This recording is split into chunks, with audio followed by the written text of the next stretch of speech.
오늘은 사람의 판단과 하나님의 심판이라고 하는 제목으로 우리 하나님 말씀을 나누도록 하겠습니다. 이제 로마서 1장과 2장에는 약간 좀 이제 차이가 있는데요. 로마서 1장에서는 하나님을 자기 마음속에 쫓아버리고 자기 마음대로 막 살아가는 이방 사람들의 삶의 모습을 보여주고 있습니다. 이 사람들이 어떻게 살아가는가 봤더니 거대한 로마라고 하는 제국을 이루고 팍스 로마나라고 하는 로마의 평화를 이루었지만은 실상을 가만히 바울 사도가 보니까 이 사람들은 우상 숭배해요. 그리고 성적인 타락을 합니다. 그리고 하나님이 지으신 남자와 여자의 결혼 관계를 떠나서 순리를 영리로 바꾸어서 동성애에 여러분 빠져서 서로의 몸을 더럽힙니다. 그리고 난 다음에 온갖 이 탐심으로 말미암은 불의와 불법을 지르면서 서로 해를 가하는 그런 인생을 살아가는 거예요. 그래서 우리가 29절부터 한번 읽어볼까요? 29절부터 이렇게 나옵니다. 곧 모든 불의, 추악, 탐욕, 악의가 가득한 자요, 시기, 살인, 분쟁, 사기, 악독이 가득한 자요, 수근수근하는 자요, 비방하는 자요, 하나님께서 미워하시는 자요, 능욕하는 자요, 교만한 자요, 자랑하는 자요, 악을 도모하는 자요, 부모를 거역하는 자요, 우매한 자요, 배약하는 자요, 무정한 자요, 무자비한 자라. 그러니까 어떻게 해요? 삶의 모습이 이게 타락한 인간의 모습으로 여러분 선한 게 하나도 없다라고 하는 거예요. 겉으로 봤을 때는 멀쩡하고 겉으로 봤을 때는 문명국이고 겉으로 봤을 때는 최고의 제국이지만은 속을 들여다보면 사람들의 실상의 모습은요 망가져 있어요. 병들어 있어요.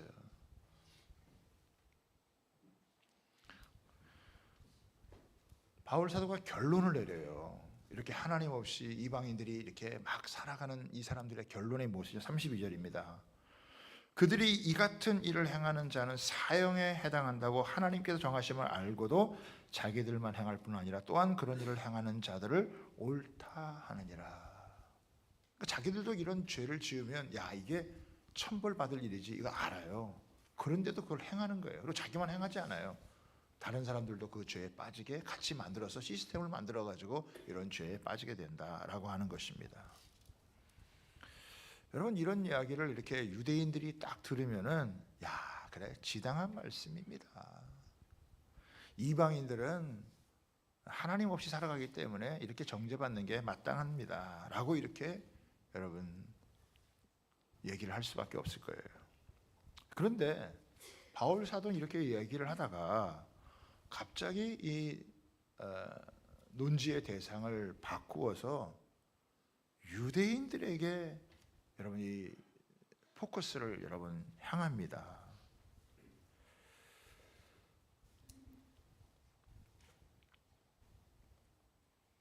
유대인들 당신들은 괜찮다 하고 생각을 하지만 당신들 마찬가지로 이방인과 같이 똑같이 하나님의 심판의 대상이 됩니다.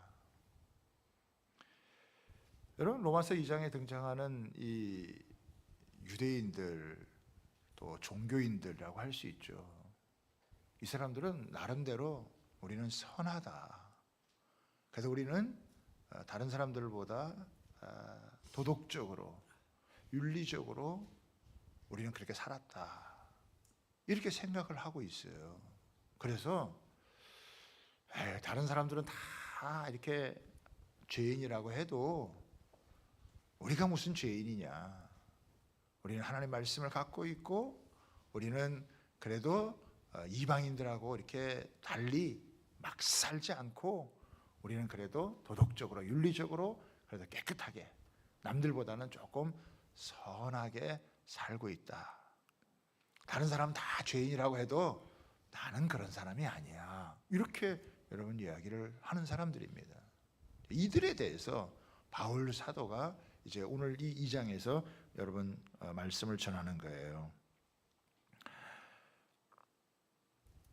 다른 사람보다 선하고 또 좀 괜찮다라고 생각하는 이런 사람들은 당신이 죄인이요 라고 이렇게 얘기하면 그런 얘기 듣기 싫어한다는 거예요.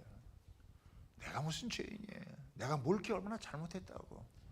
그래서 교회에서 이렇게 막 죄인이다 그러고 또 이렇게 하면은 그런 이야기를 아주 듣기 싫어하고, 뭐 교회 오면 좋은 이야기 해주기를 원하는 게, 내가 그런 얘기 들으러 왔지. 내가 무슨 죄인이고 잘못 이런 거 자꾸 얘기하는 걸 그걸 별로 달가워하지 여러분 않는다라고 하는 거예요. 유대인들이 여러분 특히 그랬다는 거예요. 또 물론 개중에는 이방인들 중에는 나름대로 자기가 도덕적으로 깨끗하다, 또 나는 윤리적으로 자기는 바르게 살아간다, 이런 사람들은 뭐 세상 사람들이 다 죄인이라고 해도 나는 그런 사람 아니다라고 이렇게 얘기를 하는 거예요. 그렇죠? 그런 사람들을 향해서 바울 사도가 자기의 죄인됨을 깨닫지 못하고 십자가의 그 은혜를 제대로 그 필요성을 느끼지 못하는 사람들에 대해서 이렇게 이야기를 하는 거예요. 사실은 너희가 비판하는 비난하는 그 이방인들의 죄된 모습도 있지만 유대인들 당신네들의 죄된 모습도 있다. 나름대로 도덕적이고 윤리적으로 깨끗하게 살아가는 사람들에게도 여러분 하나님 앞에서 돌아보면 당신도 하나님의 심판대 앞에 설 수밖에 없는 죄인이다라고 하는 것을 이제 논리적으로 이제 증명해 나가는 것입니다. 그래서 오늘 우리가 이 하는 말씀을 통해서 하나님께서 저와 여러분에게 주신 하나님의 은혜가 무엇인지 한번 살펴보도록 여러분 하겠습니다. 자, 첫 번째는 사람은 자기 중심적으로 판단을 하지만은 하나님은 진리대로 심판을 하십니다라고 하는 거예요. 여러분, 유대인들이 자신들을 이렇게 선하다고 생각했던 이유가 있어요. 그것은 뭐냐면은 자신들은 하나님으로부터 택함을 받은 선민이다 라고 하는 이런 생각이 굉장히 여러분 강했어요. 그런데 이렇게 하나님을 믿지만은 예수님을 믿어야 될 필요성을 못 느낀 사람들이거든요. 이런 사람들을 우리는 소위 종교인이다 라고 얘기를 하는 거예요. 그러니까 신앙인하고 종교인하고는 조금 다른데, 예수님을 믿을 필요성을 느끼지 못하는 유대인들은 종교인이 되는 거예요. 그럼 이 종교인이 갖고 있는 특징, 이들이 하나님을 안 믿는 게 아니에요. 율법을 갖고 있고 하나님을 믿지만 이들에게 있어서 나타나는 특징, 자신들은 괜찮다라고 하지만 이게 진짜 괜찮은 거냐라고 하는 거예요. 바울 사도도 바리새파였잖아요. 그러니까 이 사람도 자기가 철저하게 이런 종교인으로 살아봤기 때문에 그 실상이 무엇인지를 여러분은 안다라고 하는 거예요. 자, 그러면서 이제 1절에 이제 이야기를 합니다. 1절 보세요. 그러므로 남을 판단하는 사람아. 여기 보면은 이 종교인들이 갖고 있는 특징이 뭐냐? 남을 판단한다는 거예요. 그렇죠? 한마디로 딱 얘기해서 이 사람들의 특징이 뭐냐? 종교인들의 특징이 뭐냐? 판단하는 사람이라는 거예요. 비판하는 사람들. 그래서 어떻게 해요? 다른 사람의 잘못에 대해서 비판하고 거기에 대해서 정죄한다라고 하는 거예요. 이게 법적인 용어로 사용되어졌어요. 영어로는 judgment. 여러분, 이 정죄한다라고 하는 이런 모습으로 하는 거예요.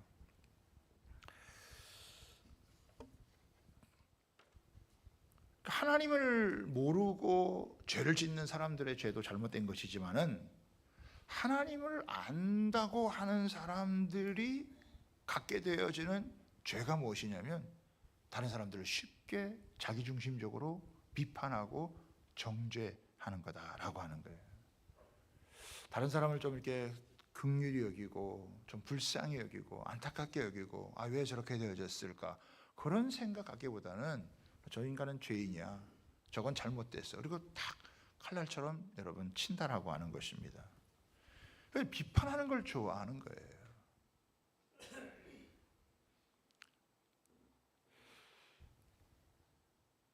여러분, 이게 얼마나 참 하나님 앞에서 죄가 되는 거냐면, 이게 자기를 돌아보지 않고 어떤 자신에 대한 우월감, 이게 교만한 마음, 이런 게 있는 거거든요. 이게 다른 사람을 비판한다라고 하는 것은 나는 그렇지 않아, 나는 너보다는 선해, 이런 것들을 어떻게 보면 약간 반증하는 거예요. 그러니까 다른 사람을 비판하면 비판할수록 너는 그렇게 비판받을 존재지만 나는 그렇지는 않아, 이렇게 자기를 생각하고 있기 때문에 그 속에는 자신에 대한 우월감, 교만한 이런 것들이 이제 녹아져 있다라고 하는 것이죠. 여러분 마태복음 7장 1절에서부터 보면은 비판을 받지 아니하려거든 비판하지 말라. 너희가 비판하는 그 비판으로 너희가 비판을 받을 것이요 너희가 헤아리는 그 헤아림으로 너희가 헤아림을 받을 것이니라. 어찌하여 형제의 눈 속에 있는 티를 보고 내 눈 속에 있는 들보는 깨닫지 못하느냐. 보라, 내 눈 속에 들보가 있는데 어찌하여 형제에게 말하기를 나로 내 눈 속에 있는 티를 빼게 하라 하겠느냐. 외식하는 자여, 먼저 내 눈 속에 들보를 빼어라. 그 후에야 밝히 보고 형제의 눈 속에 티를 빼리라. 그러니까 이 특징이 뭐냐면 자기에게 있는 큰 문제는 못 보고 다른 사람에게 있는 작은 것들은 그것을 보고 그 사람을 비판한다라고 하는 거예요. 지나치게 여러분 예민하게 반응한다라고 하는 것입니다. 사람들의 특징이 뭐냐? 자기를 잘 모른다는 거예요. 여러분 우리가 살아가면서 우리 자신을 안다는 거, 우리 자신을 돌아본다는 게 이렇게 참 쉽지가 않다라고 하는 거예요.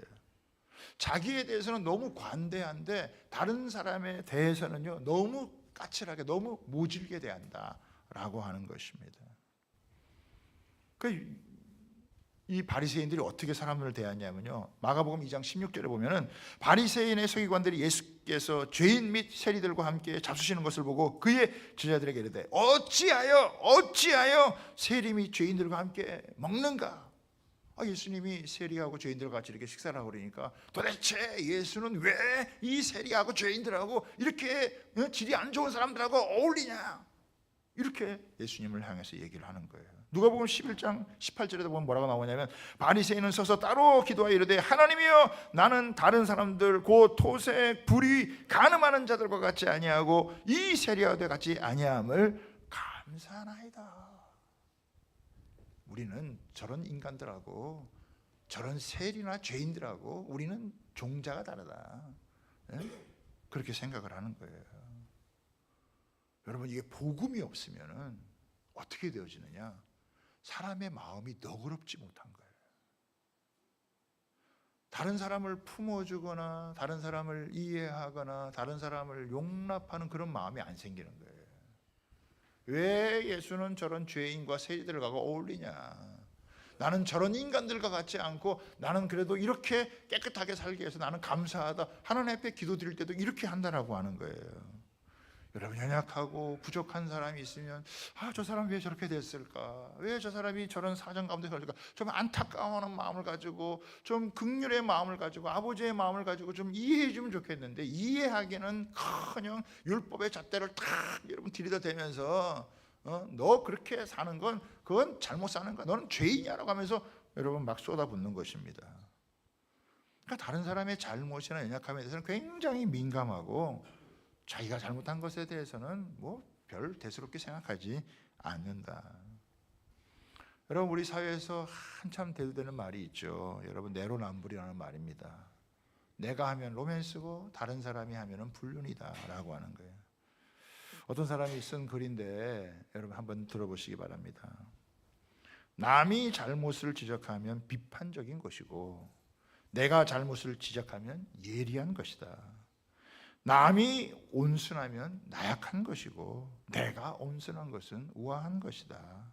남이 잘 차려입은 것은 허영심이 많은 것이고 내가 잘 차려입은 것은 미적 감각이 뛰어난 것이다. 남이 자기 생각을 말하면 성질이 고약한 것이고 내가 내 생각을 말하면 솔직한 것이다. 남이 큰 위험을 감수하면 무모한 것이고 내가 위험을 감수하면 용감한 것이다. 여러분 사람들은 어떻게 해요? 너나 할 것 없이 자기 중심적인 선입견과 편견을 갖고 있다라고 하는 거예요. 다른 사람들에 대해서는 아주 예리한 비판적인 시각을 갖고 자기에게서 아주 너그러운 마음을 여러분 갖게 되신다라고 하는 거예요. 특히 이렇게 종교인들, 이들은 여러분 이런 모습이 너무 강했다라고 하는 거예요. 하나님을 믿지만 예수님의 필요성을 느끼지 못하면 여러분 종교인이 되어지는 거예요. 우리도 마찬가지예요. 우리가 하나님을 믿지만 왜 내가 꼭 예수님을 믿어야 되는가? 왜 예수님을 통해서 하나님의 구원이 이걸 잘 느끼지 못하면 여러분 자기가 죄인이라는 걸 잘 모르게 되어지고, 자기가 죄인이라고 잘 모르는 사람들의 특징이 여러분 뭐냐? 나름대로 이렇게 좀 남들보다는 좀 선하게 살 수 있어요. 남들보다는 도덕적이고 윤리적으로 여러분 살아갈 수 있는, 그것 때문에 다른 사람들을 비난하고 비판하고 정죄하고 여러분 그런 일들이, 그런 죄가요 심각하게 벌어지고 있다라고 하는 것입니다. 제가 가끔 얘기하는 건데, 여러분 창과 거울에 여러분 이론이 따르잖아요. 여러분 창을 봐야 될 때가 있고 거울을 봐야 될 때가 있는 거예요. 사람이 관계에서 무슨 일이 잘 되면은, 우리가 무슨 일을 했는데 그 일이 잘 되면 어떻게 하냐? 그때는 창을 봐야 돼요. 아, 다른 사람들 때문에 참 잘 됐다. 야, 많은 사람이 도와주어서 참 잘 됐구나. 이렇게 해서 여러분 서로 어떻게 해요? 그 공을 자기에게 돌리기보다 다른 사람들에게 이렇게 여러분 돌려야 되는 거죠. 아, 당신 때문에 우리 교회가 참 잘 됩니다. 당신 때문에 우리 가정이, 당신 때문에 우리 회사가 잘 됩니다. 이렇게 해가지고 당신이야말로 우리 이 춘천의 축복의 통로입니다. 이렇게 서로 어떻게 잘 될 때는 이렇게 창을 봐야 된다라고 하는 거예요. 우리 옆 사람하고 한번 인사할까요? 이렇게 하죠. 당신 때문에 우리 교회가 잘 되고 있습니다. 이렇게 한번 인사하시죠. 옆에 보라고 다시 한번 축복도 하겠습니다. 당신 때문에 우리 춘천이 잘 될 줄 믿습니다. 이렇게 한번 인사하세요. 그렇죠. 이거는 잘 될 때 어떻게 해요? 다른 사람들에게 공을 돌리는 거예요. 그런데 잘 안 되고 어려울 때는 어떻게 해야 되느냐? 그때는 거울을 봐야 돼요. 거울을 본다는 건 뭐냐면 자기를 돌아보는 거예요. 자기를 성찰하는 거예요. 혹시 내가 뭐 잘못한 게 없나? 내가 뭐 부족한 게 없나? 이렇게 돌아봐야 된다는 거예요. 그런데 사람들은 대부분 어떻게 거꾸로 살아간다는 거예요. 잘 되면 어떻게 해요? 거울을 봐요. 아, 내가 이만큼 잘나서, 내가 이만큼 열심히 해서, 내가 이렇게 뛰어나서, 그리고 자기, 여러분 이 도취, 자기 성취감, 그 자기 만족, 그래서 교만에 빠지는 거예요. 일이 잘 안 되면 어떻게 해야 되냐? 너 때문에 안 된 거야.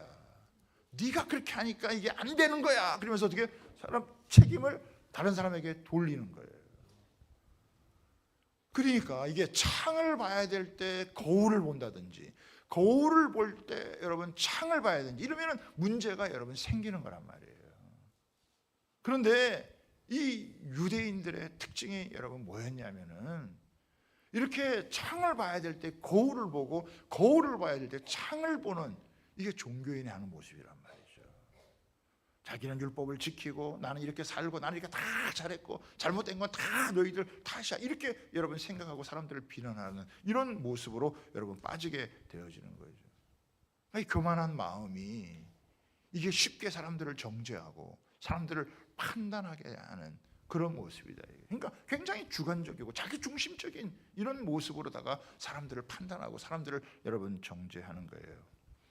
자, 그런데 하나님의 심판은 어떠냐? 20절에 한번 보겠습니다. 2절에 보면 이렇게 나와요.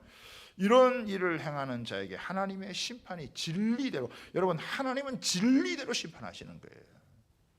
개인적인 주관이 아니라 하나님은 그 진리에 따라서 공정하게, 공의롭게 하나님께서 여러분 판단을 하신다라고 하는 거예요. 결국 이들이요, 자기가 다른 사람을 막 비판했지만 그러나 그 비판한 그 결과가 부메랑이 되어져서 자기에게 돌아오게 되어지는 거예요. 자기가 비판했던 그 비판을 자기가 받게 되어지는 이런 모습이 바로 이렇게 유대인들의 모습이었고 종교인들의 모습이었고, 자기가 나름대로 여러분 선하다고 생각하는 사람들의 모습이에요. 두 번째, 하나님은 외모로 여러분 판단하지 않으시고요, 하나님은 여러분 행한 대로 심판하신다라고 하는 거예요. 6절에 보세요. 하나님께서 각 사람에게 그 행한 대로 보응하시되, 여러분, 하나님은 사람을 외모로 판단하지 않으시고 그 행한 대로, 여러분, 그 사람이 생각한 대로 판단하죠. 그 사람이 행한 대로 판단하신 거죠. 하나님이 행한 대로 심판하신다라고 하는 것은 그거는 공정한 거예요. 이건 상식적인 거 아니겠어요? 그 사람이 뭘 행했는지 그거에 따라서 하나님께서 평가하시는 거예요. 근데 이상하게요, 유대인들은요 자신들의 행함이 의롭다고 이렇게 착각을 하고 있었어요. 왜 그랬을까? 왜 이 사람들은 자기들이 행위가 의롭다고 하나님 앞에서 당당했다라고 하는 거예요? 왜 이렇게 당당했을까? 알고 보니까 여러분, 한 가지 이유가 있어요. 그게 뭐냐면 자신들에게는 율법을 갖고 있다라고 하는 거예요. 하나님의 택한 백성이고 율법을 갖고 있어서 우리가 율법을 읽고 율법을 연구하고 율법을 묵상하는 그런 하나님의 사람들이다라고 자기들이 생각을 한 거예요. 근데 바울 사도가 보니까 율법을 갖고 있는 게 중요하죠. 그러나 더 중요한 게 뭐예요? 율법을 갖고 있는 게 중요한 게 아니라 율법을 지키는 게 더 중요한 거예요. 율법은 지키지 않으면서 율법을 갖고 있기만 하면 무슨 소용이 있냐는 거예요. 여러분, 물론 우리도요 성경을 갖고 있는 게 너무 중요해요. 우리가 지금 선교사님을 파송해서 이 성경이 없는 그런 성경을 갖고 있지 못한 부족에게 성경을 번역해 주려고 이 성경 하나가 내 안에 들어오는 게 얼마나 귀중한 거예요. 지금은 뭐 성경이 너무 여러분 흔하지만 여러분, 성경 하나를 우리가 갖기 위해서는 이게 얼마나 역사적인 오랜 과정을 통해서 수많은 사람들의 섬김과 수고를 통해서 성경을 내가 갖고 있는 거잖아요. 우리가 성경을 가까이 하는 거 이게 얼마나 중요하냐고, 얼마나 소중한 거, 얼마나 감사한 일이에요. 그런데 더 중요한 게 있죠. 여러분, 성경을 소유하고 갖고 있는 게 중요한 겁니까? 아니면 성경을 정말 갖고 이 말씀대로 살려고 애를 쓰는 게 중요한 거겠어요? 유대인들은 율법을 소유했지만 율법을 지키려고 살아가는 게 아니라 율법을 여러분 갖고는 있었지만은 율법대로 살려고 하진 않았다라고 하는 거예요. 좋은 분위기가 있었어요. 율법을 연구하고 율법을 들을 수 있는 그런 기회가 여러분 있었다라고 하는 거예요. 그런데 너희가 율법을 듣고 율법을 소유하고 있는 게 이게 진짜 중요한 게 아니라 성경을 네가 얼마나 많이 갖고 있냐 이게 중요한 게 아니라 그 말씀을 정말 붙들고 살아가느냐 안 살아가느냐라고 하는 게 여러분 중요한 거라고 하는 거죠. 잘못된 착각을 해서는 안 된다라고 하는 걸 얘기하는 겁니다. 7절 보세요. 참고 선을 행하여 영광과 존귀와 썩지 아니함을 구하는 자에게는 영생으로 하시고, 그렇죠, 이런 사람에게는 보응이 있어요. 또 오직 강을 지어 진리를 따르지 아니하고 불의를 따르는 자에게는 진노와 분노로 하시느니라. 하나님은요 그 사람이 행한 대로, 그 사람이 무슨 그 행하지 않은 걸 갖다가 억지로 꾸며가지고 그렇게 하지 않으시는 분이에요. 자, 그런데요 9절에 한번 좀 더 여러분 주목해 보세요. 9절에 보면 이렇게 나옵니다. 악을 행하는 각 사람의 영에는, 여러분 좀 보세요. 악을 행하는 각 사람의 심판이 어디서부터 시작됩니까? 영에서부터 시작돼야죠. 악을 행하는 각 사람의 영에는 환난과 곤고가 있으리니. 여러분, 생각이 복잡한 거예요. 마음을 잡지 못하는 거예요.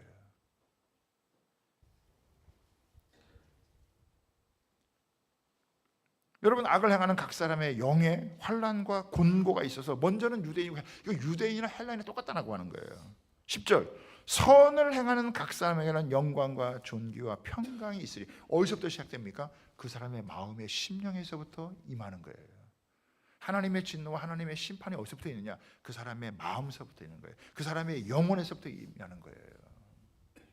그러니까 하나님께서 이런 각 사람을 따라서 그 사람이 무엇을 쫓아 살아가느냐에 따라서 하나님의 여러분 이런 심판은 그 사람의 행한 것을 근거로 하시지 그 사람이 행하지 않은 것을 여러분 행할 수가 없다라고 하는 것입니다.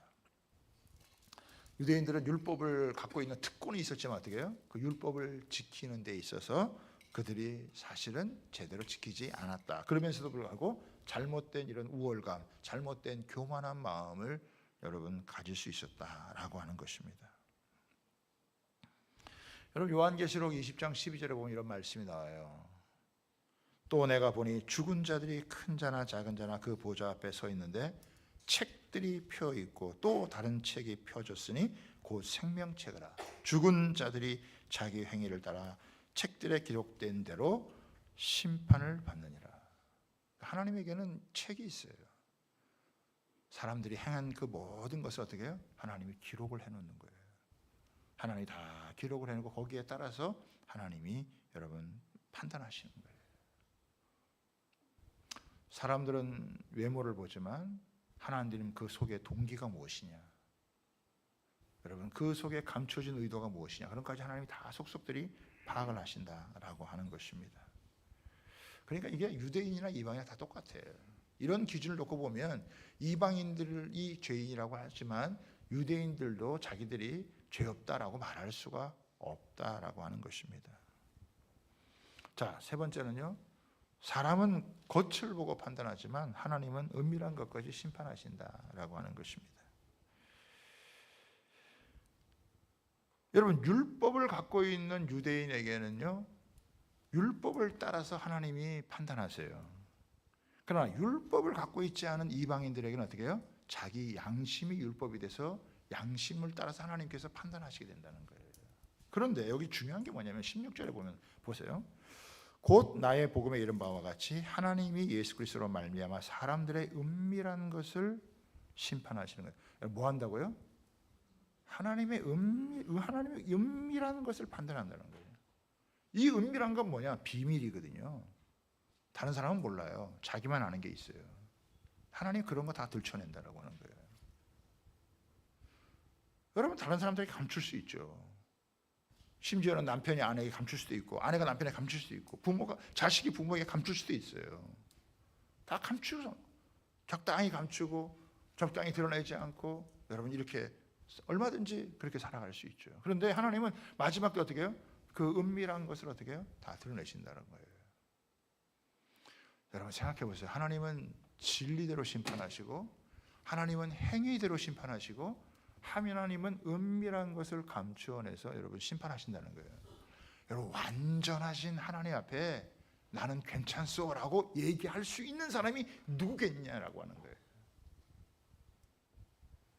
여러분, 바울이 얼마나 하나님 앞에서 여러분 철저한 모습을 갖고 여러분 살았습니까? 그럼에도 불구하고요, 이 바울 사도는 하나님 앞에서 자기가 죄인인지를 잘 몰랐어요. 너무나 철저하게 자기가 이렇게 살았기 때문에 자기가 죄라고 하는 것을 도무지 깨닫지만, 예수 그리스도를 만나기 전까지는 자기는 괜찮은 존재예요. 오히려 예수 믿는 자를 핍박하는 의로운 자다라고 여러분 자기가 생각했다는 거예요. 그런데 예수님을 만나고 나자 그의 여러분 모든 것이 180도 여러분 바뀌어서 자기는 정말 죄인일 수밖에 없다라고 하는 것을 고백을 여러분 하게 되어지는 거예요. 여러분 가끔 여러분 운전하시죠? 운전하다가 보면은 이렇게 앞에 그 전면에 그 유리가 있는데, 뭐 평소에는 이렇게 그냥 운전하다 보면 이렇게 다니다 보면은 앞에 뭐 먼지가 끼고 더러운 거 잘 모른다고요. 그런데 어느 때 이렇게 해가 쫙 이렇게 비치면은, 아침에 햇살이든지 아니면 저녁 석양에 이렇게 다 비치다 보면은, 아이고 그 깨끗했던 것들이 그냥 얼마나 지저분하고 더러운지 그게 햇빛 속에 다 드러나는 거예요.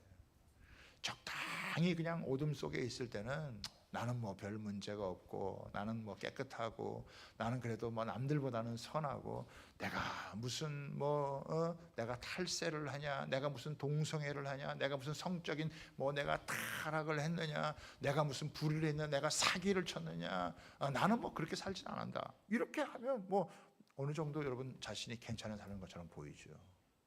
그러나 하나님의 진리, 하나님의 말씀을 따라서 여러분 이것들을 다 비추어 보면은 우리 속에 얼마나 많은 여러분 죄악과 허물들이 있는지, 얼마나 많은 교만과 우리 속에 우월감이 있고 다른 사람을 정죄하고 판단하고 하는 이런 게 있는지, 여러분 여기 우리 1장에 다시 한번 열어보겠습니다. 1장에 보면요 이런 것들이 있어요. 29절부터 다시 한번 보겠습니다. 모든 불의, 추악, 탐욕, 악에 가득한 자요, 시기, 살인, 분쟁, 사기, 악도에 가득한 자요. 여기까지는 이렇게까지는 안 할 수 있어요. 그런데 보면 뭐가 있어요? 수근수근하는 자요, 비방하는 자요, 능욕한 자요, 교만하는 자요, 자랑하는 자요, 부모 거역하는 자요, 우매하고 배악한 자요. 여러분 어떻게 해요? 관계에 있어서 어떻게 해요? 다른 사람들에 대해서 어떻게 너그럽게 대하지 못하고 아주 뾰족하게 대하고 여러분 찌르고 하는 이런 일들이 얼마나 많은지 몰라요. 자기는 이해받고 자기는 이렇게 용납받고 이렇게를 원하지만 다른 사람을 이해해주고 품어주는 게 이게 얼마나 쉽지 않다라고 하는, 이게 종교적으로 무장되면 무장될수록요, 이게 그런 껍데기들이 막 씌워지기 때문에 이게 그럴 수밖에 없다라고 하는 거예요.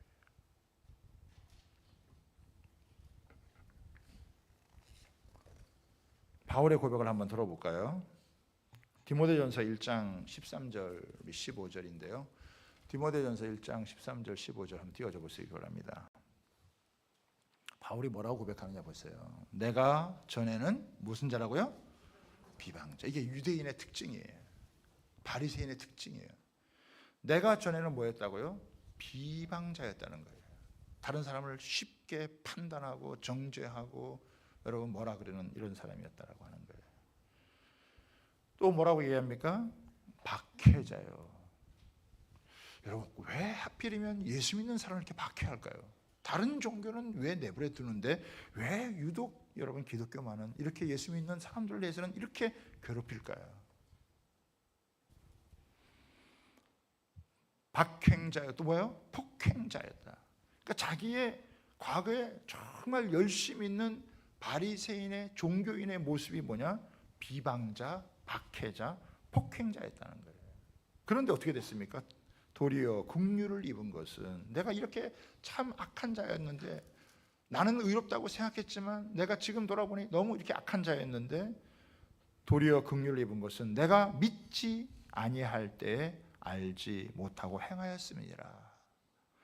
우리 주의 은혜가 그리스도 예수 안에 있는 믿음과 사랑과 함께 넘치도록 풍성하였도다. 미쁘다 모든 사람이 받을 만한 이 말이요 그리스도 예수께서 죄인을 구원하시려고 세상에 임하셨다 하였다니 죄인 중에 내가 괴수로다. 예수께서 왜 이 세상에 오셨느냐? 이런 죄인된 나를 건져주기 위해서 오셨다라고 하는 거예요. 하나님 믿으면 다 되는 것처럼 생각했죠. 하나님 믿으면 율법을 지키면 자기가 의로워지는 거라고 생각을 했는데 바울 사도가 깨달은 게 여러분 뭡니까? 우리가 하나님이 아무리 율법을 주어도 내가 율법을 다 지킬 수 없는 죄인이다라고 하는 걸 깨달은 거예요. 그래서 예수님이 오셔서 나를 위해 십자가에 죽어주신 그것이 바로 나를 살리고 나를 구원하시기 위한 하나님의 놀라운 은혜요 하나님의 사랑이다라고 하는 거예요. 그러니까 살아가면 살아갈수록 느끼는 게 뭐냐? 내가 죄인이라는 걸 깨달을 수밖에 없고 내가 죄인이라는 걸 깨닫는 사람은 십자가를 붙들 수밖에 없는 거예요. 십자가를 붙드는 사람에게 하나님의 은혜가 부어지고 그 사람을 의롭다 하기 때문이라고 하는 사실입니다. 로마서 3장 28절이에요. 로마서 3장 28절 같이 읽습니다. 시작. 그러므로 사람이 의롭다 하심을 얻은 것은 율법의 행위에 있지 않고 믿음으로 되는 줄 우리가 인정하노라. 요한복음 3장 18절입니다. 시작. 그를 믿는 자는 심판을 받지 아니하는 것이요 믿지 아니하는 자는 하나님의 독생자의 이름을 믿지 아니하므로 벌써 심판을 받은 것이라. 여러분 우리가 의롭게 되어지는 것이 사람의 행위가 아니라 믿음으로 된다는 거예요. 왜 예수 그리스도께서 이 땅에 오셔서 십자가에 죽으셨느냐? 내가 알아서 잘 믿고 내가 알아서 잘 지키고 내가 알아서 여러분 하나님 앞에서 이렇게 의롭게 될 수 있는 길이 있으면 하나님께서 예수님 보내지 않으세요. 그분이 와서 십자가에 죽지 않으세요. 우리가 아무리 노력하고 아무리 해도 우리는 어떻게 해요? 우리 들보를 못 뺀다는 거예요. 복음이 아니고서는 우리의 들보를 못 뺀다는 거예요. 자기 안에는 엄청난 큰 문제를 갖고 있으면서 다른 사람 판단하고 지적질하고 그런다는 거예요. 사랑하는 여러분, 우리가 이 말씀을 보면서 우리가 해야 될 세 가지가 있는데 뭐냐면 첫 번째는요, 다른 사람 쉽게 판단하지 말아야 돼요.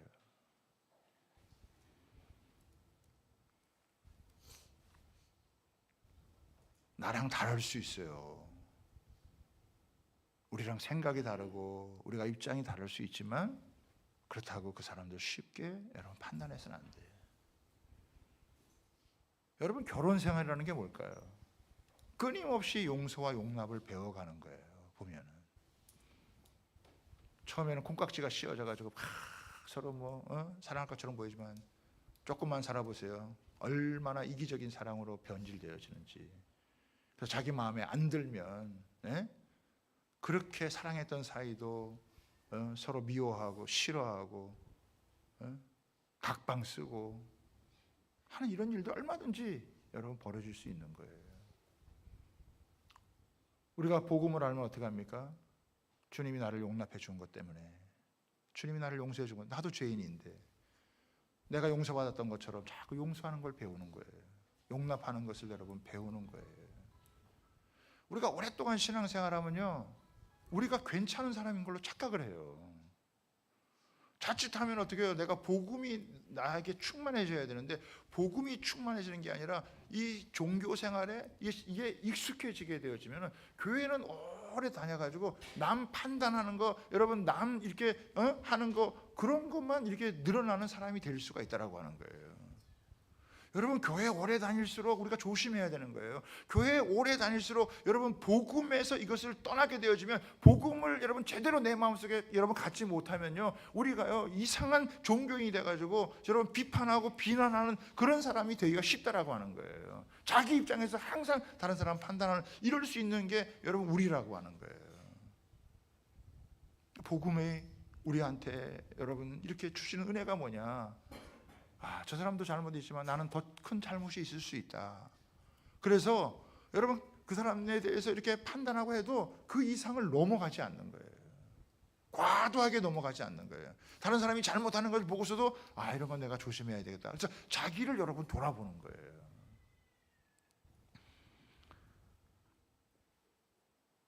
여러분 자칫하면요, 요즘 여러분도 유튜브 보시죠?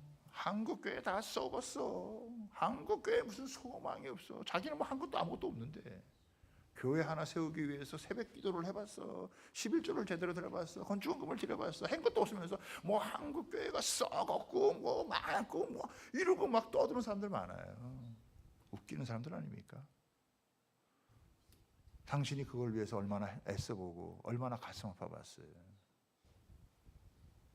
옛날에 이렇게 우리 그 민주화 운동할 때 이렇게 그 데모도 하고 한때는 의분이 나가지고 이렇게 다 이렇게 돌로 던지고 그런 마음을 가졌는데, 아니 안 좋은 것을 보고 안 좋다라고 돌 던지면 바뀌는 게 뭐가 있냐 이거예요.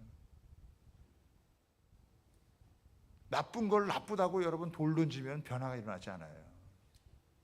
그것을 끌어안고 하나님 앞에 나아가서 여러분 은혜를 구하고 나 한 사람이라도 바르게 살아갈 수 있는 그런 마음을 가지면 거기에 변화가 오는 거예요.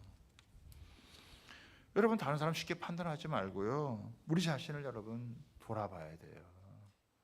다른 사람 뭐라 하기 전에, 다른 사람 판단하기 전에 하나님 앞에서 정직하게 자기 자신을 돌아보고, 그리고 자신을 여러분 새롭게 나아가는 그런 시간을 여러분 계속 가져야 된다라고 하는 거예요.